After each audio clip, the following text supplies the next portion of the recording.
Disc Golf. Sterling here. Today I'm throwing the H3V2 from Prodigy in 400 plastic. My name is Brian, out here at H3V2 Park in Spokane, Washington. Huntington Coates here, PDGA number 88857.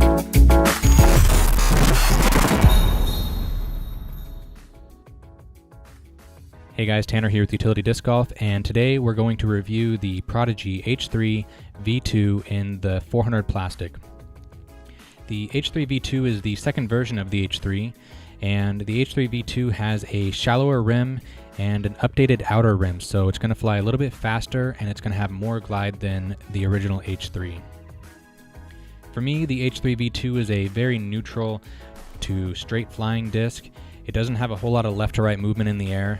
I can get it to turn over a little bit when thrown on a flat release, but overall the H3V2 is going to want to go straight and have little fade at the end. For faster arm speeds, the H3V2 is going to be a nice hyzer flip disc. It's going to stand up to flat and go dead straight for the majority of its flight before having a soft fade at the end. If you have a slower arm speed, the H3V2 is going to be a max distance driver for you off the tee. It's going to be one of those discs that you can get nice long S-shaped shots out of. Huntington Coates here, PDGA number 88857. Boots on the ground with the H3V2s. Super awesome plastic. You can hyzer flip them up for days and they ride right and then they come back left, even in a tailwind. So in a headwind, it'd definitely be flippy. You're gonna wanna hyzer flip them. That's for a more experienced backhand. I think it'd be great for beginners. Just throwing them straight. I think they'd be really straight and maybe a little left finish. My opinion between these two plastics is the see-through ones are more overstable than the opaque ones.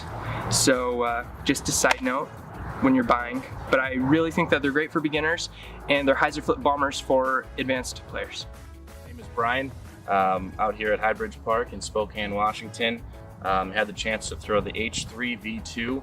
Flew really straight for me. It's a reliable disc, in my opinion.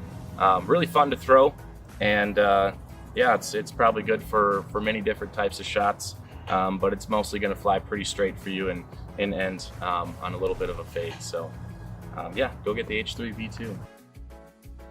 Sterling here. Today I was throwing the H3V2 from Prodigy in 400 plastic. I was throwing all forehands today as I'm a forehand dominant player, and we were throwing into a bit of a right to left tailwind. So when I was throwing these out, they would get slammed a little bit, but I noticed they had a nice amount of glide. I would put them out on a little bit of an anhyzer and they would hold the line out to the left and start to work back as the wind dropped them down. I feel like they're understable enough that you could hyzer flip them and get them up to straight, and they've got a nice amount of glide to work for some distance through it. I would probably liken this to a beat up G-Star T-Bird, nice lightweight T-Bird.